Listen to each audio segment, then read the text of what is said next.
Quentin de Ranc était en première ligne dans l'embuscade qui a mené à sa mort. Après l'affrontement, il était conscient, debout, et refusait les secours. De nouveaux documents le prouvent et viennent détruire définitivement le narratif de l'extrême droite. Une vidéo, prise juste après la bagarre du 12 février dernier, à Lyon, montre Quentin de Ranc debout, échanger avec des passants. On voit le jeune militant d'extrême droite les mains couvertes de sang, avec un de ses camarades. Une femme et un homme lui conseillent d'aller à l'hôpital. On les entend parler de coups sur la tête. Il s'est fait taper sur la tête, monsieur. Non, mais Un autre explique que le jeune homme vient de participer à une bagarre entre deux groupes. ils sont là, ils étaient là pour ça. C'était là pour ça, pour faire taper sur la tête, vous voyez Non, les non, non, informations. il y avait deux groupes, madame. Bah, Deux groupes, ma- c'était ma- une bagarre organisée, il y a deux Et groupes qui se alors sont bagarrés, d'accord. Je pense qu'il faut qu'il aille à Saint-Jean parce qu'il a... La personne ayant filmé ces images nous précise « J'ai pris la vidéo le 12 février 2026 à 18h07 sur la rue Victor-Lagrange, côté nord, quasiment au coin de la rue Camille Desmoulins.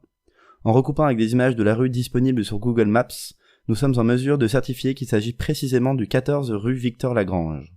C'est l'endroit exact de la bagarre. On reconnaît ces lieux dans la célèbre vidéo diffusée par TF1, dans laquelle des coups sont échangés au sol. Les images de TF1 montrent la fin de la bagarre, au moment où le commando d'extrême droite a pris la fuite. Cette chronologie des faits correspond également à celle donnée par les militants d'extrême droite eux-mêmes dans le Figaro, qui parlent d'une confrontation vers 18h. Ces images sont déterminantes, car elles montrent que Quentin de Ranc n'a pas été laissé pour mort comme l'ont répété les médias. Il était accompagné et il a choisi de ne pas être pris en charge. Elles nous permettent aussi de retrouver Quentin de Ranc dans l'affrontement qui précède. Il porte des vêtements distincts, des chaussures grises New Balance et une doudoune à capuche. Sur les images du canard enchaîné, on voit le groupe d'extrême droite tendre une embuscade aux antifascistes.